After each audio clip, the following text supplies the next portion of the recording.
Hey sis, welcome back to my channel. This is Braid Lesson 15. Today I want to show you how to get the Jumbo Knotless Braid look on a short TWA, aka a short afro, using the elastic band method and proper parting technique.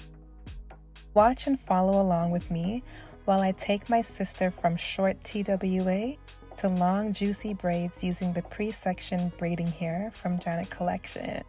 And of course a product band and precision parting comb to help assist with my parting. This tutorial is for visual learners.